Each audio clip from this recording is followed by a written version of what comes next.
바울은 앞에서 이 갈라디아 성도들에게 이 모난한 후에 다른 복음은 없다. 이 다른 복음을 전한 자들을 저주를 받으라고 선포했습니다. 바울은 자신의 사도권과 이 복음의 기원이 무엇인가를 분명히 밝혀주고 있고 복음의 완전성과 절대성을 선포하였습니다. 그만큼 바울은 자신의 전한 이 복음에 대한 확신을 가지고 있었던 사람이었습니다.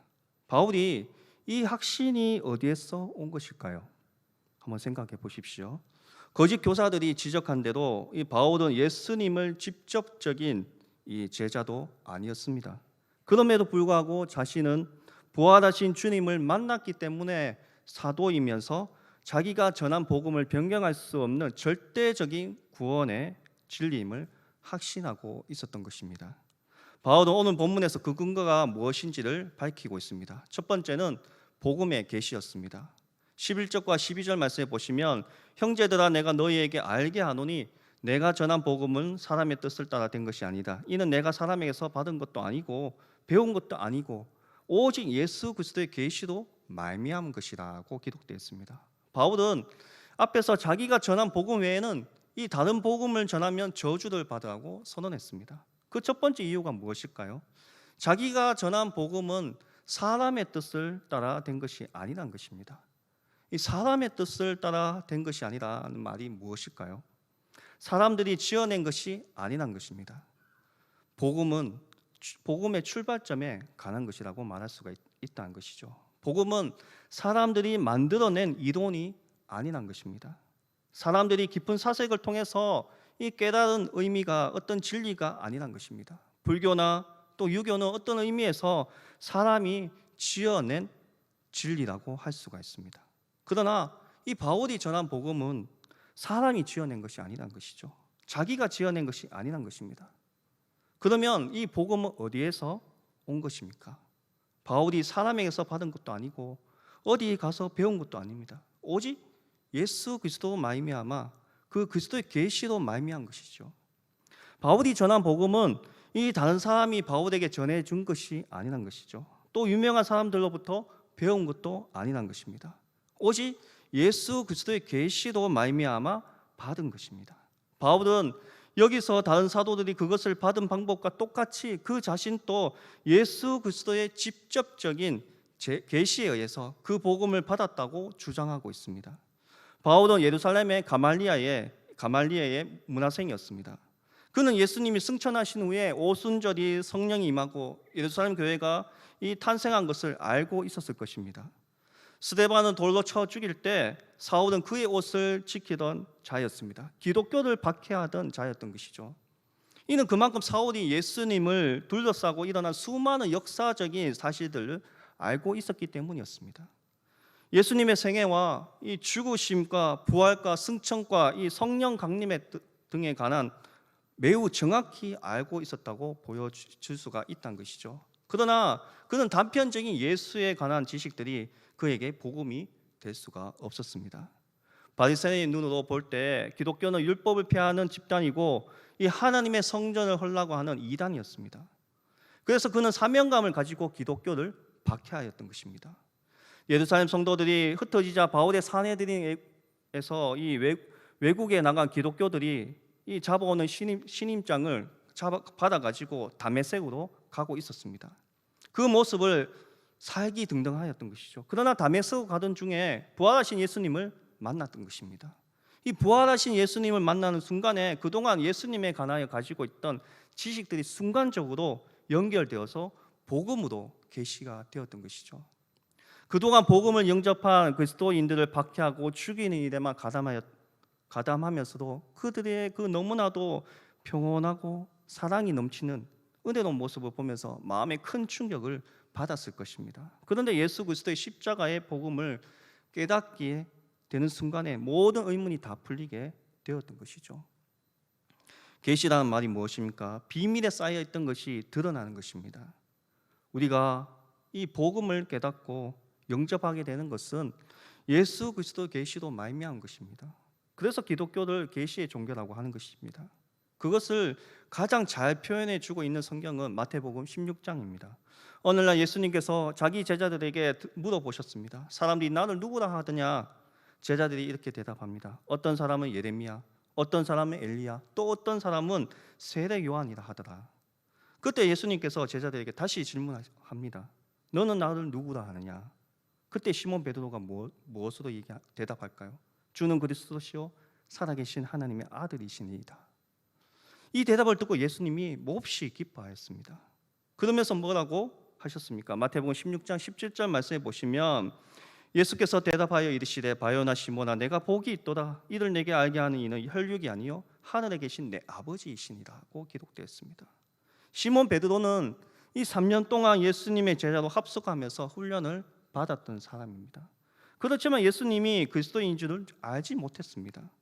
그런데 베드로가 이렇게 고백한 것은 하늘에 계신 아버지께서 계시를 해 주셨기 때문이라고 하신 것입니다. 아무리 예수님에 대한 지식이 많아도 아버지께서 이끌지 않는다면 주님께 올 수 없다는 것이죠. 그러므로 복음은 오직 하나님의 계시로 말미암아 깨달을 수가 있다는 것입니다. 그러므로 우리가 받은 복음은 동일한 것입니다. 그 계시의 내용이 동일하기 때문입니다. 그래서 복음은 공개된 비밀이라고 합니다. 복음은 공개되어 있습니다. 어린 아이들에게 물어봐도 대답할 수 있습니다. 지식적으로 다 알고 있습니다. 예수님이 우리 죄를 십자가에 죽으시고 부활하신 그것을 지식적으로 알고 있어도 이 계시가 없이는 깨달을 수가 없다는 것이죠. 우리가 복음을 영접하고 깨달은 것은 우리가 머리가 똑똑해서가 아니란 것입니다. 예수 그리스도의 계시로 말미암아 받은 것입니다. 한간에 계시란 말을 너무 흔하게 사용하는데 이는 잘못된 것입니다. 성경의 계시란 말은 오직 복음을 깨닫는 데만 사용되는 것입니다. 어떤 사람은 기도하다가 새로운 무엇을 깨달을 것을 계시받았다고 합니다. 직통계시라고 주장하죠. 그런 계시를 여기게 되면 성경을 무시하게 되고 결국 복음 진리를 떠나게 되어 있습니다. 복음을 깨달을 때만 그리스도 계시가 필요하다는 것이죠. 우리가 이 사람들로부터 그리스도에 대한 단편적인 지식을 배울 수 있습니다. 성경을 가르침을 받을 수도 있습니다. 그러나 그 모든 지식들이 한순간에 연결이 되면서 예수님이 바로 나의 그리스도이심을 깨닫게 된다는 것이죠. 이것이 복음의 계시란 것입니다. 그러면 우리가 이 계시로 받은 복음 진리에 대한 확고부동한 믿음을 가져야 된다는 것입니다. 이 복음에 대한 확신이 있을 때 우리는 담대하게 복음을 전할 수가 있다는 것이죠. 그렇다면 우리가 어떻게 해야 될까요? 이 복음을 알려면 성경을 봐야 되겠죠. 두 번째는 택정하심과 부르심입니다. 13절과 14절 말씀 보십시오. 내가 이전에 유대교에 있을 때 행한 일을 너희가 들었거니와 하나님의 교회를 심히 박해하여 매라고 내가 내 동족 중 여러 영갑자보다 유대교를 지나치게 믿어서 내 조상의 전통에 대하여 더욱 열심히 있었으나라고 기록되었습니다. 바울은 이 유대교회에게 몸을 담고 있었습니다. 이 유대교회의 골수분자라고 할 수 있는 바리새인이었습니다. 유대교에 총망받는 유능한 청년이었습니다. 유대교에 대한 열심이 너무나도 특심이어서 교회를 극심하게 박해하여서 그것을 없애버리려고 애썼던 사람이었습니다. 그는 남녀 불문하고 무고한 사람들을 쇠사슬에 묶여가지고 신성모독죄를 덮어 씌웠던 자였습니다. 때로는 죽여버리기도 했습니다. 이렇게까지 박해한 이유가 무엇일까요? 14절 말씀에 보시면 내가 내 동족 중 여러 영갑자보다 유대교를 지나치게 믿어서 내 조상의 전통에 대하여 더욱 열심히 있었으나 바울은 다른 영갑자들보다 유대교를 지나치게 믿었던 것입니다. 특히 이 조상의 유전에 대하여 더욱더 열심히 있었던 것이죠. 바울은 할라카라고 부르는 이 조상들의 유전에 대한 열심이 특심했습니다. 이 유전은 기록된 율법, 곧 성경 말씀에 덧붙여진 유대주의의 구전입니다. 당시 랍비들은 613개 조항의 법조문을 만들어 놓았습니다. 이것은 실생활에 학대에 적용하여서 세분화시켰습니다. 안식일에는 거울을 보지 말아야 하며 사람이 죽어가도 응급조치도 하고 조치만 하고 치료는 해서는 안 된다는 것으로 취급받았습니다. 이런 유전에 매여서 율법의 진정 의미는 잃어버렸던 것이죠. 모세가 이혼을 줄이고 여성을 보호하기 위해서 이혼장을 써주라고 했는데 유대인들은 이혼장만 써주면 아내를 언제든지 버릴 수 있다고 했습니다. 결국 조상의 유전, 이 전통에 사로잡혀서 하나님의 말씀을 버리는 자들이 되었던 것이죠.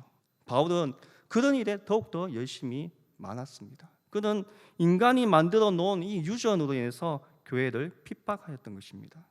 그러나 15절과 16절 상반절 말씀에 보시면 그러나 내 어머니의 태로부터 나를 택정하시고 그의 은혜를 나를 부르시니가 그의 아들 이방에 전하기 위하여 그를 내 속에 나타내시기를 기뻐하셨을 때라고 기록되어 있습니다. 이 바울은 하나님께서 자기를 어머니의 태로부터 택정하셨다고 합니다. 택정하셨다는 말은 어떤 특정한 직분이나 사역에 관련하여서 성별되는 것을 나타내는 것으로서 이 구약 시대의 이 선지자들의 그들의 부르심이 어머니의 태로부터 왔다는 것임을 고백하였습니다. 바울은 선지자들을 모태로부터 택하신 이 그 하나님께서 자기를 모태로부터 택하신 것을 확신하고 있었습니다. 사실 바울은 이 구원을 받을 충분한 자격이 있다고 생각했었습니다. 그러나 예수 그리스도를 만난 이후에 자신이 도저히 구원을 받을 수 없는 존재임을 너무나도 처절하게 깨달았습니다. 자기의 행위를 보면서 도저히 구원받을 수 없는 조건을 갖추고 있었기 때문이죠. 어머니의 태중에 있을 때부터 하나님께서 자기를 택정하셨기 때문입니다. 은혜로 부르심을 받았던 것을 깨달았던 것입니다. 교회를 박해하고 이 진멸하려고 하던 자기가 이 구원받은 것은 하나님의 택정하심과 100% 은혜로만 가능하기 때문입니다. 그런데 하나님께서 자기를 모태로부터 택정하시고 은혜로 부르신 목적이 무엇이라고 했습니까? 그 아들을 이방에 전하기 위하여 그 아들을 바울에게서 계시해 주시기를 기뻐하셨습니다. 하나님께서 이 바울을 이방인의 사도로 부르셨던 것이죠. 사도행전 9장에 보면 사울이 주의 제자를 핍박해서 다메섹으로 가다가 부활하신 예수님께서 강렬한 빛으로 나타나 말씀하셨습니다. 사울아 사울아 내가 어찌하여 나를 핍박하느냐. 그는 두려워 말며 떨면서 주여 니시오니까 라고 말합니다. 그때 하늘에서 음성이 들립니다. 나는 내가 핍박하는 예수다. 예수님께서는 바울이 성도들을 핍박하는 것이 하나님의 아들 예수를 핍박하는 것임을 깨우쳐 주셨던 것입니다. 바울은 강렬한 빛을 보고 예수님의 음성을 들은 후에 사흘간 아무것도 볼 수도 없고 먹지도 마시지도 못했습니다. 사흘째 되던 날에 주님께서 아나니아라는 제자를 보내어서 주님의 말씀을 전해 주었습니다. 사도행전 9장 15절 말씀에 이 사람은 내 이름을 이방인과 임금들과 이스라엘의 자손들에게 전하기 위하여 택한 나의 그릇이다. 바울이 나의 그릇이라고 말합니다. 바울은 이 말씀을 통해서 주님께서 자기를 이방인에 위한 택한 그릇이고 이방인의 사도로 부르셨을 것을 깨닫게 되었습니다. 바울은 이 사건 이후에 이 복음의 진리를 절대적으로 수호하는 예수 그리스도의 사도가 되었던 것이죠. 부르심은 우리들의 구체적인 삶 속에서 일어난 사건입니다. 어떤 사람은 질병을 통해서 부르십니다. 또 교통사고를 통해서, 또 인생의 실패를 통해서 하나님의 부르심을 받기도 합니다. 어떤 형제는 교회를 가르쳐달라고 하는 이 친구 따라 왔다가 부르심에 택함 받은 경우도 있다는 것이죠. 그런데 하나님의 부르심을 영접하고 나면 이 하나님이 우발적으로 자기를 부르신 것도 아니고 모태로부터 택정하셨다는 것을 사실을 깨닫게 된다는 것입니다. 하나님께서 우리에게 복음을 계시해 주셨기 때문에 모태로부터 우리를 택정하셨기 때문이죠. 은혜로 우리를 부르셨기 때문입니다. 복음의 근원도 하나님이시고 구원의 근원도 하나님께서 주권하시고 택하심의 은혜에 근거를 두고 있다는 것입니다. 이 하나님의 택하심과 부르심은 결코 후회하심이 없다는 것이죠. 로마서 11장 29절 말씀에 보시면 하나님의 은사와 부르심에는 후회하심이 없느니라고 기록되어 있습니다. 아멘입니다. 저와 여러분을 택하시고 부르신 것은 전적이 하나님의 주권이고 은혜라는 것입니다. 그러므로 우리는 어떤 경우에도 믿음이 흔들려서는 아니 된다는 것입니다. 이사야는 이렇게 고백합니다. 이사야 49장 1절 말씀에 섬들아 내게 들으라 먼 곳 백성들아 귀를 기울이라 여호와께서 태에서부터 나를 부르셨고 내 어머니의 복중에서부터 내 이름을 기억하셨으며 예레미야도 이렇게 고백합니다. 예레미야 1장 5절 말씀에 보면 내가 너를 모태에 짓기 전에 너를 알았고 내가 배에서 나오기 전에 너를 성별하고 너를 여러 나라의 선지자로 세웠노리라고 하시기로라고 기록되어 있습니다. 이 말씀을 보는 순간 기가 막히고 코가 막히는 말씀입니다. 모태로부터 나를 택정하시고 말이 무슨 뜻입니까? 내가 주님을 알기도 전에 주님께서 나를 먼저 아시고 택정하셨다는 것입니다. 내가 태어나기도 전에 나를 아시고 구원하시기도 작정하셨던 것입니다. 우리가 복음을 영접하고 구원을 받은 것은 우연히 어쩌다가 일어난 일이 아니란 것입니다. 하나님의 택정하심에 은혜로 복음을 영접하고 구원을 받은 것입니다. 이 택하심의 은혜는 인간의 전적인 부패와 도무지 구원을 받을 수밖에 없는, 죽을 수밖에 없는 이 죄인임을 깨닫게 될 때 영접이 되는 진리라는 것입니다. 바울은 유대교에 있을 때 자기의 의로운 사람인 줄 알았습니다. 죄인인 줄을 깨닫지 못했습니다. 그때는 하나님의 은혜가 무엇인지도 깨닫지 못했던 것입니다. 그러나 복음을 통해서 자신이 얼마나 크고 중한 죄인인지 깨닫게 된 후에는 모든 것이 하나님의 은혜임을 깨닫게 되었던 것이죠.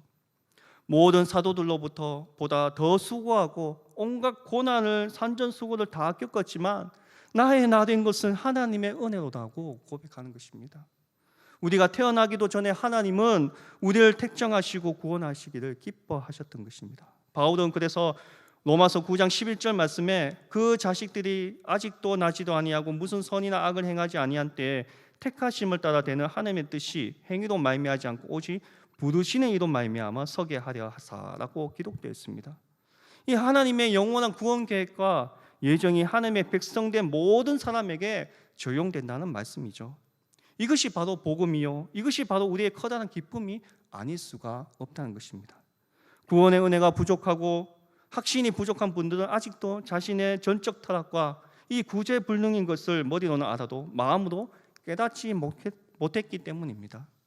겉으로는 겸손한 척해도 속으로는 나 같은 선한 사람이 있으면 나아보라고 하는 이 자기의를 더욱더 주장하는 것이죠. 세 번째는 계시의 주관성과 객관성이란 것입니다. 바울은 복음의 계시가 주어졌을 때 이렇게 반응했습니다. 17절 하반절 말씀에 보시면 혈육과 의논하지 아니하였습니다. 바울은 복음을 영접하고 이방인의 사도로 살고자 결단하였습니다. 이를 위해서 혈육과 의논하지 않았습니다. 다소에서 예루살렘으로 유학을 보내어서 놓았는데 하라는 공부는 하지 않고 예수를 믿고 이방인의 사도로 산다고 하면서 부모님들이 이해할 수 있겠습니까? 그의 부모와 친척이 그의 부르심을 이해할 수 없게 되겠죠. 바울은 혈육과 의논하지도 않고 오직 자기를 택정하시고 부르신 하나님의 앞에서 결단했던 것입니다. 이는 마치 시골 처녀 마리아가 예수님을 잉태하리라는 이 전사의 음성을 들었을 때 혈육과 의논하지 않고 말씀에 순종하는 것과 같다는 것입니다. 그리고 어디로 갔습니까? 17절 말씀에 보시면 또 나보다 먼저 사도된 자들 만나려고 예루살렘을 가지 아니하고 아라비아로 갔다가 다시 다메섹으로 돌아갔노라고 기록되어 있습니다. 바울은 자기보다 먼저 사도된 자들을 만나지 않았습니다. 사람들이 인정을 받거나 교회의 조직적인 기반을 닦고자 했다면 사도들을 찾아갔을 것입니다. 그러나 이 바울은 자기보다 먼저 사도된 자들을 찾아가지 않았습니다. 오직 아라비아에 가서 3년간 머물렀습니다.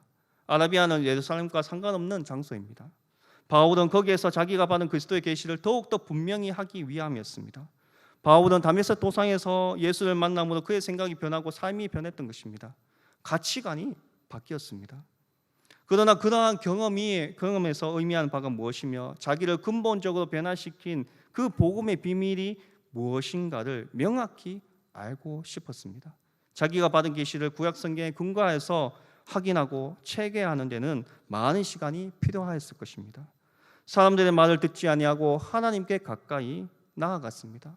이 하나님의 말씀 연구를 통해서 예수 그리스도야말로 성경에 약속된 바로 그 메시아임을 확인하게 되었던 것이죠. 그 기간이 약 3년이 걸렸습니다. 그는 광야에서 성령의 가르침을 받으면서 이 예수님의 십자가의 부활이 진리만이 모든 인생들을 구원할 수 있는 유일무이한 복음임을 확신하게 되었던 것이죠. 그리고 예수 그리스도의 이방에 전할 이 영적인 준비를 하였던 것입니다. 그 후에 그는 다메섹으로 돌아가서 복음을 증거했습니다. 다메섹으로 돌아온 지 3년이 지난 후에 바울은 누구를 방문합니까? 18절과 19절 말씀에 보시면 그 후 3년 만에 내가 게바를 방문하려고 예루살렘에 올라가서 그와 함께 15일을 머무는 동안 주의 형제 야고보 외에 다른 사도들을 보지 못하였노라고 기록되어 있습니다. 이 바울이 아라비아에서 다메섹으로 돌아온 지 3년이 지난 후에 베드로를 방문하였습니다. 거기에서 베드로와 보름을 같이 머물렀습니다.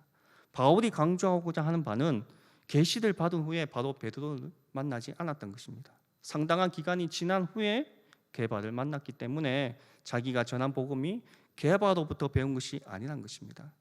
시간적으로 사도들에게 배울 기회가 없었다는 것이죠. 그런데도 바울이 베드로를 만나서 교제한 이유가 무엇일까요? 자신이 받은 그 계시가 사도들이 받은 계시와 같은 것인지 확인해 보기 위하였을 것입니다. 복음과 계시는 개별적으로 임합니다. 그러나 주관적인 경험에만 머물러서는 안 됩니다.